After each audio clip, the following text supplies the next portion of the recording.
Jason King on Kung Fu Hot Dog. All spelt in capitals. Lowercase is for pussies. Your face, your ass, what's the difference? Dragon Age the Veilguard, and I'm Unifade, the moose loosener in Scotland, and I talk about the top surgery scars in the game and how you can't extend women's bust lines and bottom lines because this is a Bioware game and it's all wokey dokey. To just move this slider around. I love this. I genuinely love this. Well, 4 days to go, ladies and gentlemen, before Dragon Age the Veilguard is finally released to an eager player base to see if it's really that bad.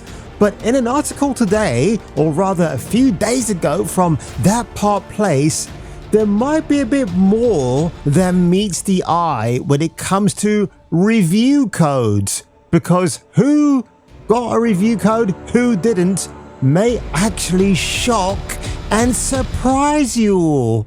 Yes, hallelujah, it's the video show. And now, the man the BBC calls... Jason King on Kung Fu Hot Dog. Honestly, since Concord, covering this video game has given me so many laughs. It's incredible. Even in the screenshot alone. I mean, the dude of diversity seems to have escaped the big head syndrome, but his other compatriots didn't suffer the same fate. They actually managed to get their heads extended by the crazy people at Bioware who don't know how to code a video game. So YouTuber Wolfheart FPS reports that at least 3 streamers and YouTubers who were critical. Now, he's actually gone on to say that people have misunderstood the word that he used, critical, in his tweet. It's a bit of a backtrack in all honesty. I mean, I don't know why he said that. Critical is what it is. It can be mild, it can be strong, it can be medium. But for some reason, he walked that comment back on Twitter, which I thought he should not have done. So this is just about the first impressions of Dragon Age the Veilguard, and this was over a month ago. But apparently people that you'd think would receive a review code, Paul Tassi from Forbes did. Oh yeah, just tore that one off there. So in the subsequent post, Wolf added, please keep in mind, folks, that this does not mean that my more critical opinion is better or more truthful than those who have been more positive. Now, Skill Up from Australia, Ralph, you know him from Layman Gaming, apparently he was critical about the game, and guess what? The dude's got over 1 million subscribers and he's still got a review code. How interesting. I'm just simply pointing out how marketing works. This also doesn't mean the game will be bad, but it's something to consider. So that's a bit of a strange comment he's made there, because he's hinting, well, I'm still going to play this game from day one, but it could still be bad. And we're going to look at his video in a minute, actually, because the first few moments of it, I'm going to point out why I think BioWare took offense to something he made a casually glib remark about. So we'll do that in a few minutes. But over on Twitter X, just an FYI, I am not interested in the cultural war going on around this game. Now, first of all, Wolf, it's not just around this game, it's around almost every single game that's been released in 2024. Anything from Sweet Baby Inc. that they've tainted, including, by the way, the most recent one, Unknown 9 Awakening, set in 1912 India, where apparently the non-playable characters are speaking gibberish in a dialect that wasn't actually accurate to the region of Bengal in India at that time. So it's hilarious that Sweet Baby Inc., the cultural ambassadors of diverse gaming, couldn't even get that aspect right. How funny is that? This scene is set in Bengal region of India, back in 1912. To make the area sound crowded like a bustling market, the devs added random conversation from the internet. How do I know? Well, these NPCs talking in Bangladeshi Bengali language, which is very similar to my mother tongue, which is Indian Bengali language. I added subtitle. Now enjoy. Come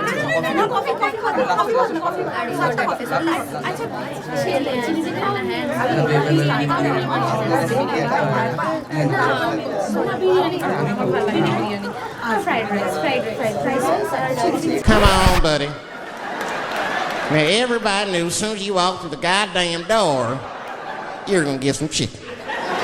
There's no secret down here that blacks and chickens are quite fond of one another. And Wolfart FPS also said, when I say something good about Dragon Age Veilguard, people throw me onto one side. And then when I say something negative, I'm given a sword by the other side. Y'all crazy.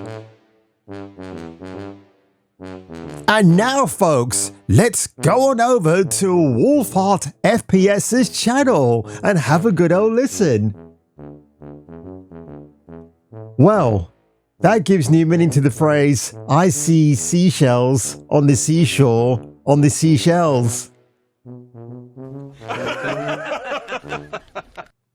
Opportunity to play a bit of Dragon Age the Veilguard early. Stay the hell away from my veal. And yeah, I was one of those peeps. So 2 things to note here. Number 1, I am keeping this video what I would consider spoiler free. Any story discussion will be kept very, very vague.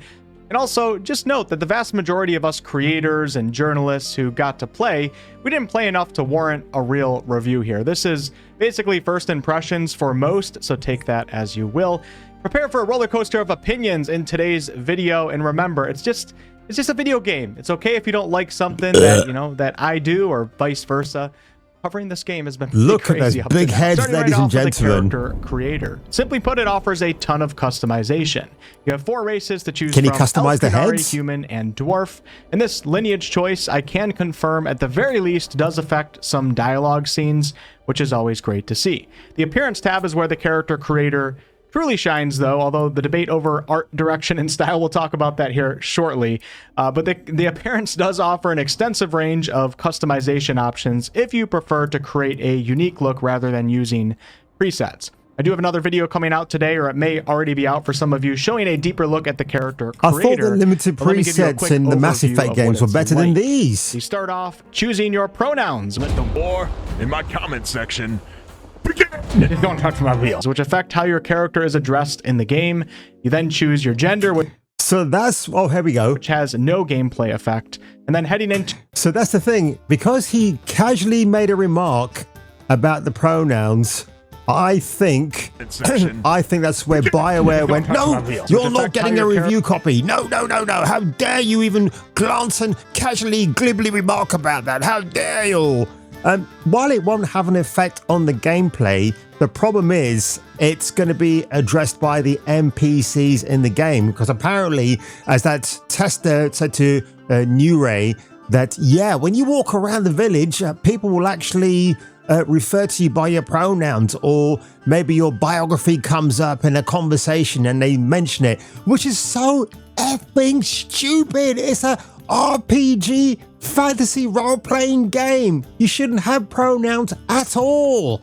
It's absolutely redonkulous. But Paul Tassi from Forbes, the man who enjoyed cuties, I bet you he's going to give this game an 8 out of 10. He has to, because Forbes is a massive publication, right? Why would they be remiss of receiving a review copy for, I would say, not even a hugely anticipated title? It's not Call of Duty Black Ops 6. It's none of that stuff. This is like a mid-tier game release at this stage. But let's just walk on over to Luke Stevens's reaction, which was recorded 1 day ago. So I'm within 24 hours, which is pretty Gary cool. Daniels, thank you for the 2. Did you get a review code for Dragon Age? Boy, am I glad that you asked, my friend. So, kind of elephant in the room, okay? Here's the deal.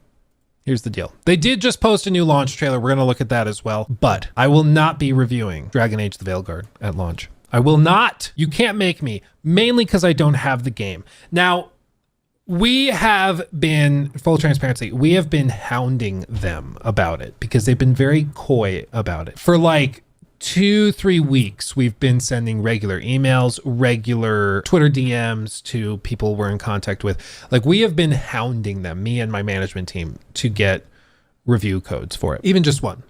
And they've been mostly ghosting us until very recently, when it became clear they were like, nope, we don't have review codes for you, which was weird.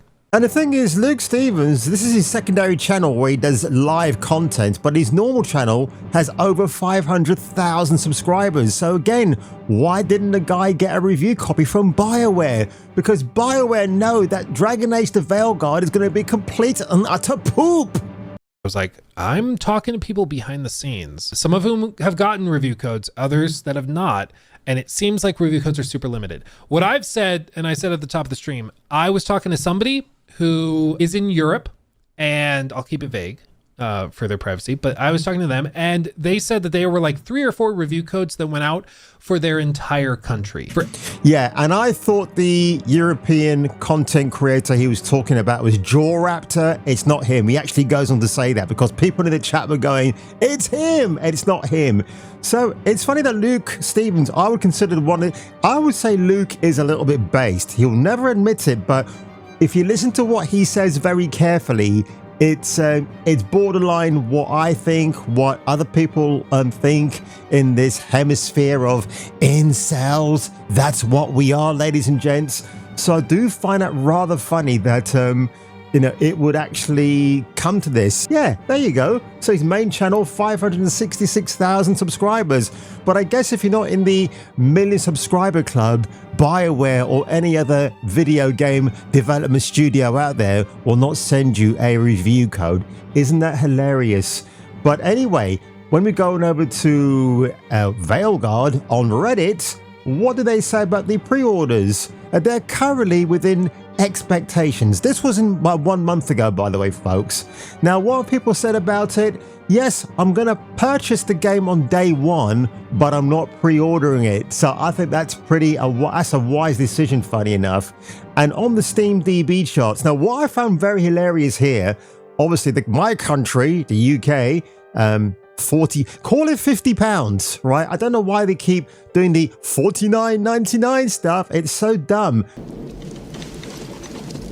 The sordid topic of coin, I'm afraid, is not so simple.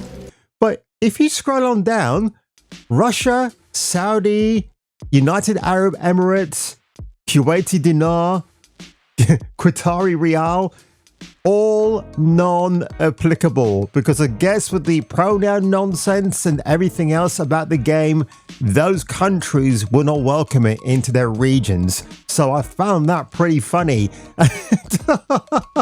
And look, in terms of the actual anticipation of this game, well, we're going to have a look in a second. So where is it charting right now? So here we go. It's got almost 80,000 followers.